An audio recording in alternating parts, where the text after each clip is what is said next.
pemirsa, apa kabarnya? Ketemu lagi dengan kita berdua, saya Renia. Dan ada Seditan Sudiro juga yang akan menemani Anda pastinya ya. Iya, di Hai Indonesia berbagi cerita dan berita untuk Indonesia lebih baik hanya di Mata Milenial Indonesia TV. Matanya Indonesia pastinya. Dan Yes. Reni apa kabar?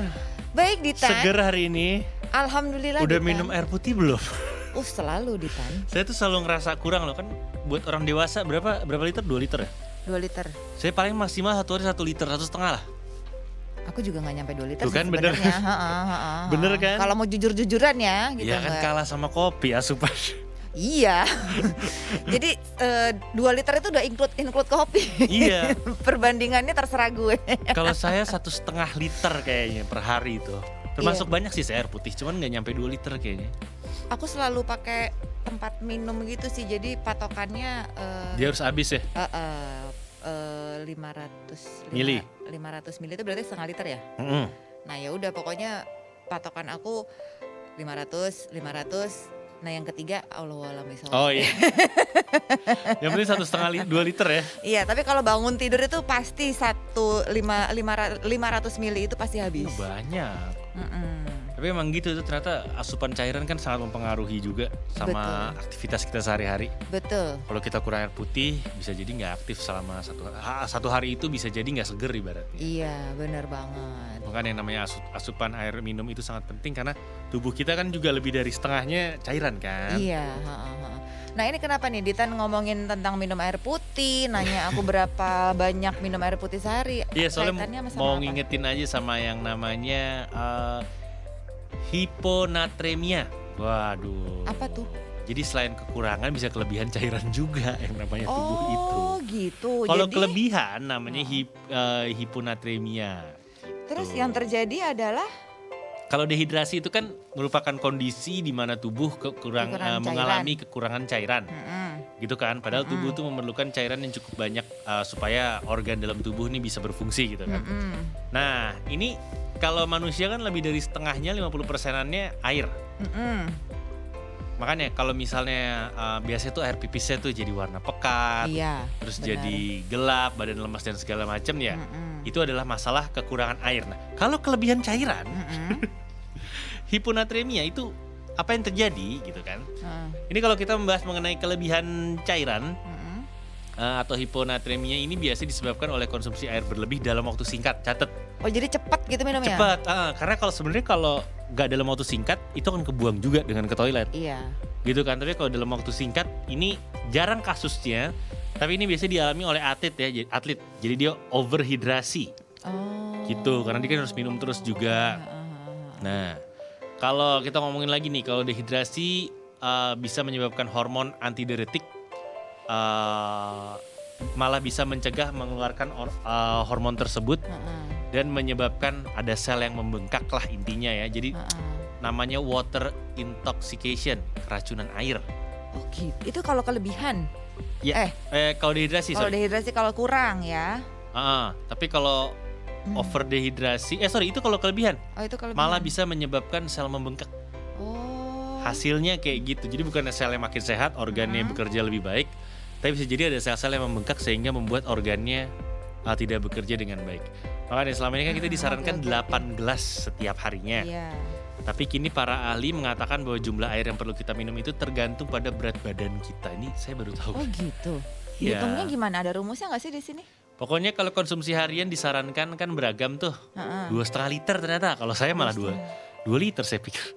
Setengah dirimu.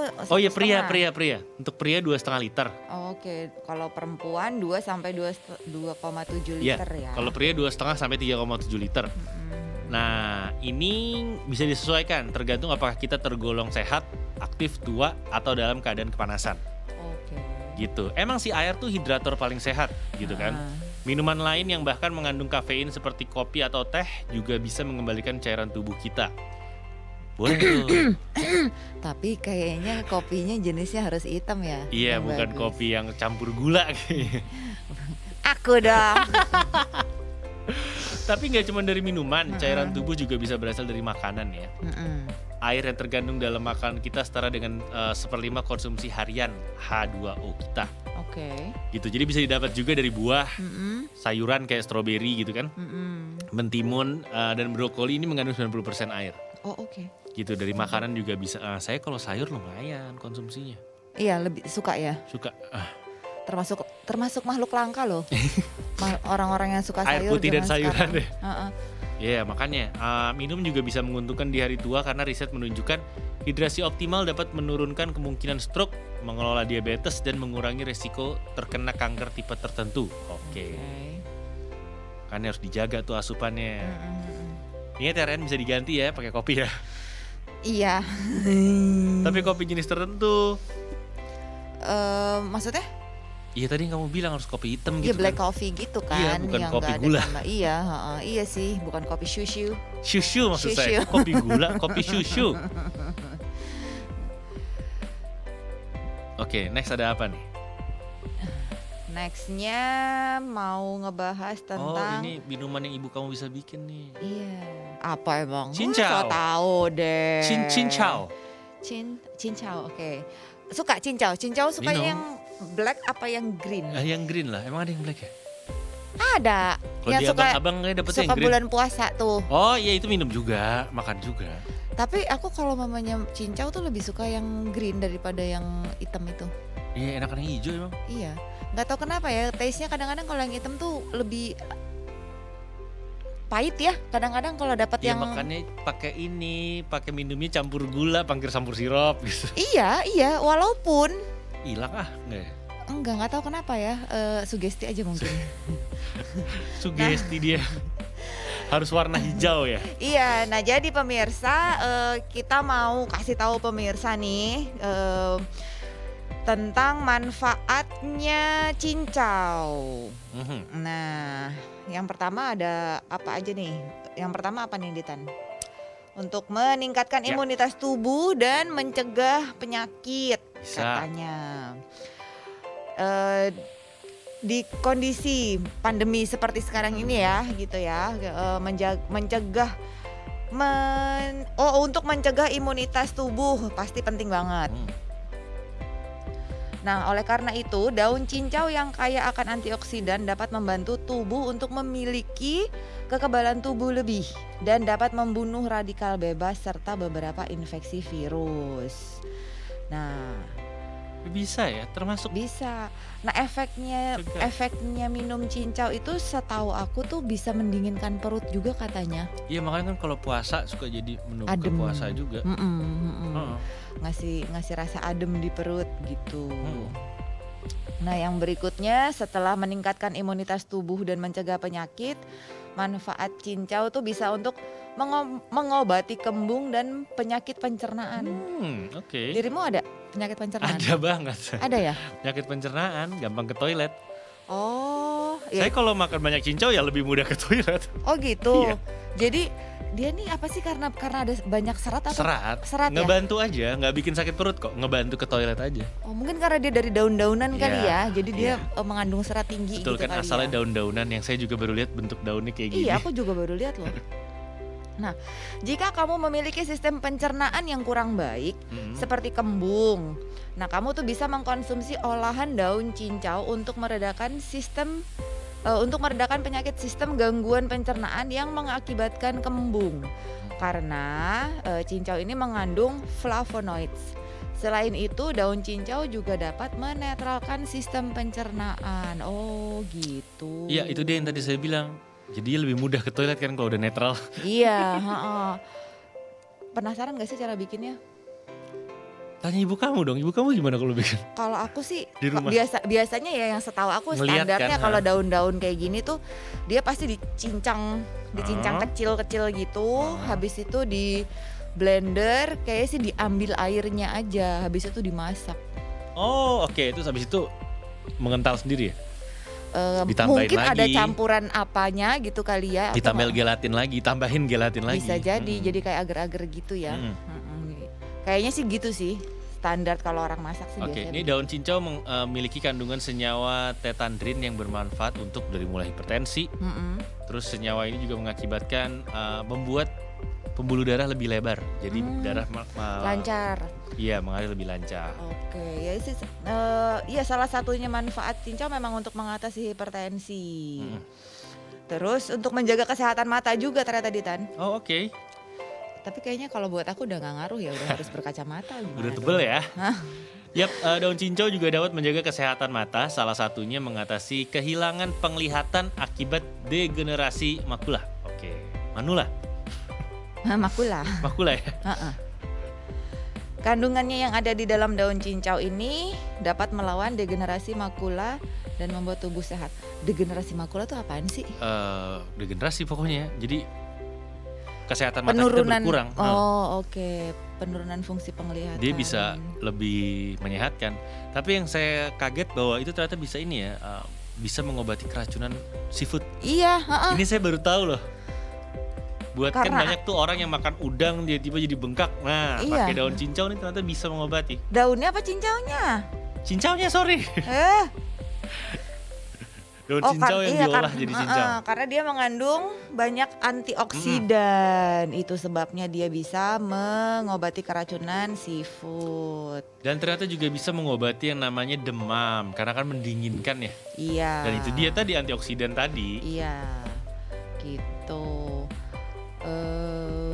Terus ada juga mengurangi risiko penyakit jantung.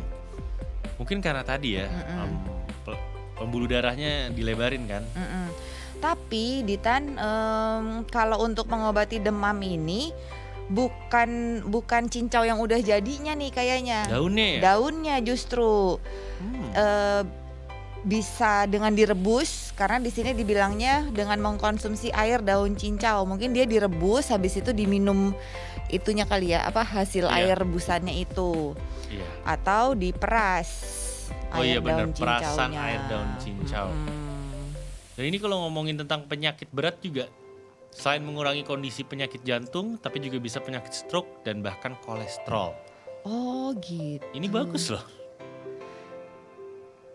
Nah itulah dia tadi beberapa manfaat dari daun cincau. Daunnya ya, Iya, ternyata belum dibikin jadi cincaunya ya. belum.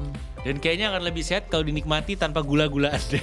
Iya, karena dia plain aja tuh udah enak gitu, nggak harus dipakein sirup atau apapun. Segala macam udah enak, udah jadi Iya, pokoknya ya.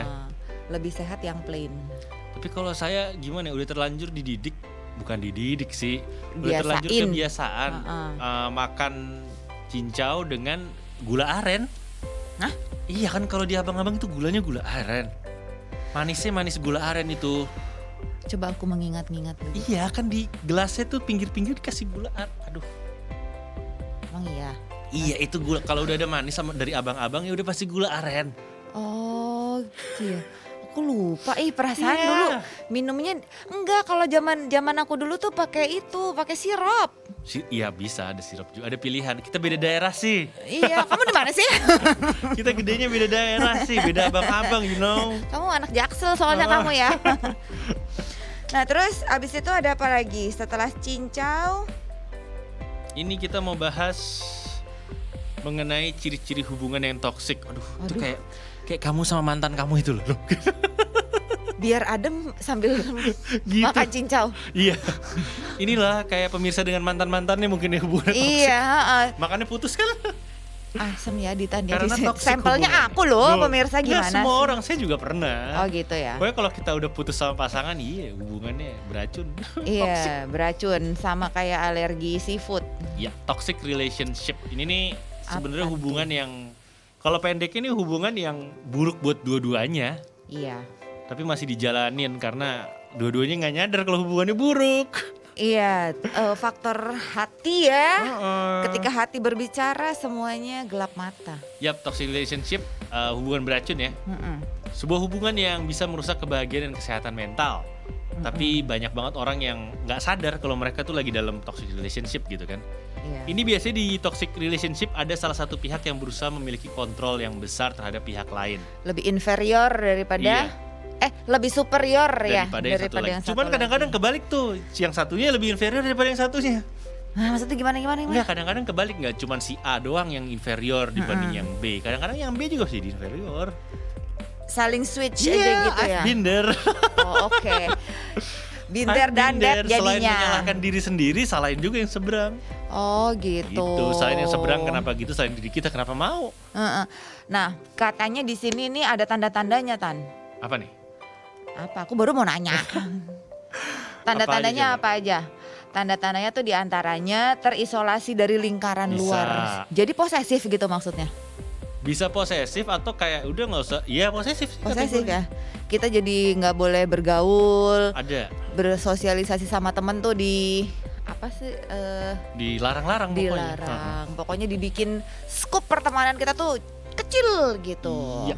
Terus nih yang kedua, terus penerus jadi kambing hitam. Pokoknya lu salah udah. Aku enakan jadi kambing putih lah. Oh iya sih. Disayang-sayang ya. Gitu. Kurban mati juga tapi. Terus menerus menjadi kambing hitam. Pokoknya salah udah. Aduh, nah perbedaan dari hubungan yang toksik dan hubungan yang sehat adalah pada hubungan yang sehat, saat ada konflik, kedua belah pihak berusaha mencari solusi dan berusaha keluar dari masalah tersebut. Nah, sedangkan pada hubungan yang toksik, hal tersebut tidak akan pernah terjadi. Kamu akan selalu menjadi kambing hitam tuh seperti yang dibilang Ditan tadi, dan sumber dari segala masalah. Nggak jarang pasangan yang lebih dominan justru menyalahkan dengan nada merendahkan. Iya nih, mental Iya. abuse jadinya. Terus ada juga selalu merasa kurang atau komunikasi yang buruk gitu kan. Mau komunikasi kayak apa tapi salah. Tapi sebenarnya perlu digarisbawahi bahwa ini nggak selalu dalam hubungan pasangan loh, enggak. Oh, dalam hubungan pertemanan terjadi. Pertemanan, adik kakak, ibu bapak anak atau pekerjaan juga bisa. Nggak Jadi cuma dalam hubungan aja. Nggak hanya dalam pasangan Nggak. ya. Oke. Dalam hubungan kerja juga bisa. Nah, kalau tanda-tanda berikutnya yang selalu merasa kurang nih maksudnya gimana ya, Tan? Tanda-tanda berikutnya yang selalu ya kurang aja terus. Pokoknya nggak cuma dalam uang, apapun. Jalan kita ke mall kurang. Pokoknya salah terus. Emang mau ngincer aja buat nyalahin. Sama dalam pekerjaan kan Kita juga bisa gitu kan.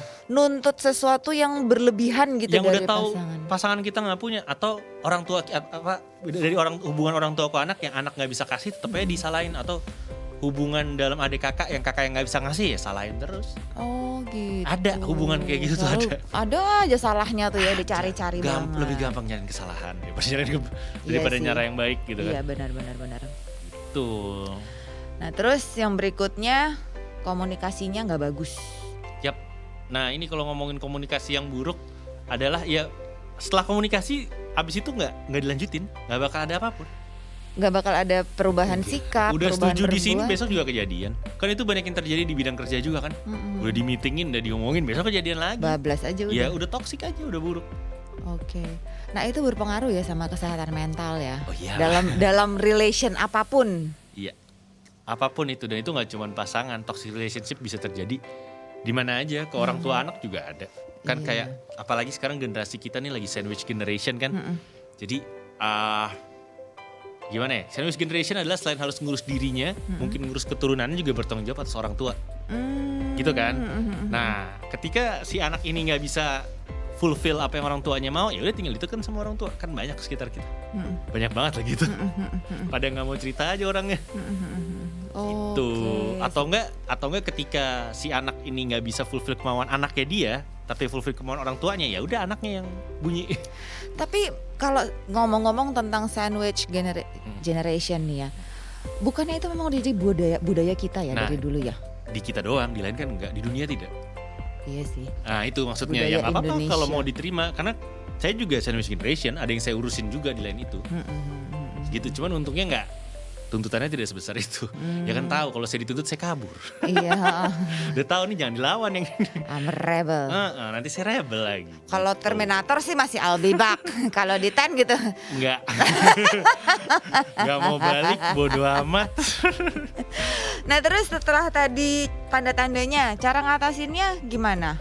Ya tinggalin, dia tinggalin. Intinya gitu ya. Kalau buat saya nggak akan bisa sih. Kalau satu udah nggak bisa, yang satunya nggak bakal bisa. Cuman ada beberapa cara yang pernah saya bikin bersama, ya akhirnya dari sini jadi bubar. Pertama, bersifat tegas.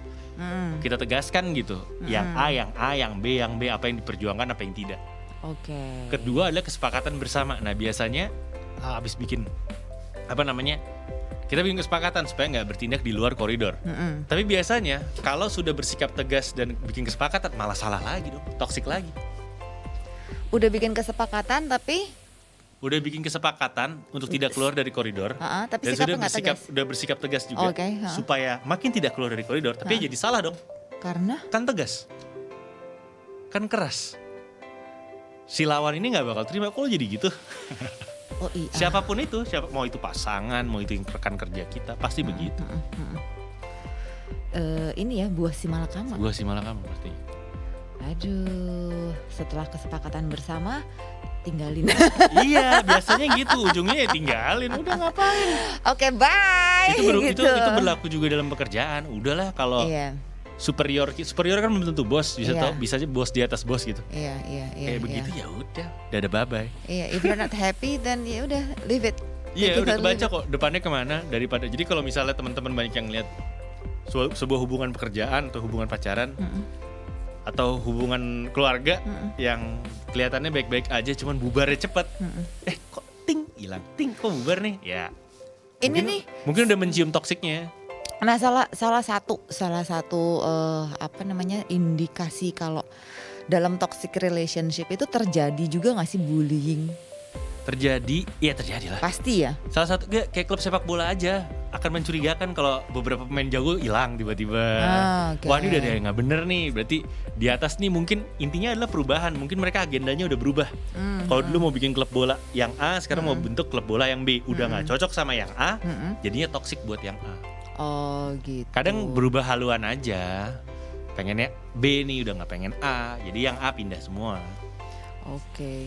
Jadi hampir bisa dipastikan dalam satu relationship yang beracun, yang toksik. Kok ngomong racunnya? Racun. Tanpa ada tendensi apapun. Apapun racun tanpa tendensi apapun. Apapun ya, nggak ada maksud apa-apa sih. Racun aja enak aja ngomongnya beracun gitu. Gitu ya. Ditekan gitu tuh ada penekanan tuh enak. Toxic relationship ya. Itu pasti ada salah satu pihak yang kena bully pada akhirnya ya. Ada atau saling membuli satu-satu. Oh, ya kalau bisa gitu. Kalau umpamanya mereka punya kekuatan yang sama gitu, mungkin iya terjadi saling bully gitu. Tapi kalau umpamanya yang satu superior satu lagi inferior ya udah tinggalin aja. Makanya kalau melihat kayak klub bola tiba-tiba ditinggalin banyak pemain segala macam, ya udah itu biasanya udah ada sesuatu. Mungkin pemain-pemainnya tahu kalau diterusin toksik nih, jadi jangan diterusin. Iya. Gitu. Memang nggak enak sih kalau emang nggak happy di satu relationship apapun itu. Ya udah, kalau nggak ada faedahnya ya nggak ada faedahnya. Kalau saya ngambil contohnya dari pemain bola karena kan lagi gampang nih. Sekarang kan lagi pandemi, klub-klub bola tuh keuangannya berantakan. Gitu. Jadi tiba-tiba ada pemain bola yang jago banget kayak Lionel Messi di Barcelona, dia mau pindah ke negara Prancis gitu yang klub yang level bolanya di bawah Barcelona di bawah Spanyol gitu. Oh iya, karena si klub bolanya nih udah berubah haluan, dia udah nggak mau lagi bayar gajinya yang gede, udah berubah dari klub model A jadi klub model B. Oh gitu. Gitu. Dengan tuntutan yang sama. Betul. Makanya dia nyari klub lain nih, Messi nyari yang tuntutannya bisa. Dia ke klub B daripada dia terus di klub A tapi dia dibully atau dia ngebully. Iya. Mendingan pindah aja deh. Ya, lebih baik juga untuk kesehatan mental ya kalau kayak gitu ya. Bener Tidak banget. bisa dipaksakan. Bener banget. Nanti jadi trauma loh, nggak bagus. Pengalaman ya? Hah? Pengalaman ya? Enggak. Lebih sering ngebully ya daripada dibully. Iya, kalau itu iya. Ngaku. Enggak, Deng, bohong. Lebih sering yang toksikin ya. Ih. Rese deh. Nah, terus habis itu ini kalau bahas bully membuli emang iya sih bener yang kamu bilang, ada yang inferior sama yang ada yang inferior dan superior ya. Iya. Beda-beda mereka. Jadi emang kita perlu memahami lah keadaannya. Dan sebenarnya ini terjadi juga di K-pop loh. Hah? Ya. Di K-pop di industri K-pop itu untuk penyanyi-penyanyinya kan mereka ada akademi dan segala macam ya. Ya itu ada senioritas juga. Oh iya sih, iya biasanya gitu kan nih, junior baru nih, cantik ganteng, wah ini calon bisa nih, aduh udah ditutup-tutupin aja, ada gitu-gitunya juga. Itu tanpa disadari ya. Iya. Bully-bully alus. Bulus ya, bully alus ya. Iya. Akhirnya ketemu juga tuh singkatan. Akal bulus, buli-buli Buli-buli alus. alus. Ya udah. Kita harus break dulu kayaknya nih Oke, boleh. Ya, Ditan ya. Ya udah break dulu. Kita bakal balik lagi abis ini mau ngebahas apa nih kita nih? Nanti setelah kita kembali kita akan membahas tentang time capsule fashion. Saya baru dengar ada time capsule fashion. Iya, jadi Nanti. bajunya tuh kayak obat gitu. Iya makanya. Kapsul tuh diminum. Kapsul itu diminum. Iya, kurang lebih kayak gitu sih. Iya kan? Ya udah pemirsa, kita berdua harus break dulu sebentar. Nanti kita akan kembali lagi. Jangan kemana-mana, tetap di Hai Indonesia, berbagi cerita dan berita untuk Indonesia lebih baik. Hanya di Mata Milenial Indonesia TV. Matanya Indonesia.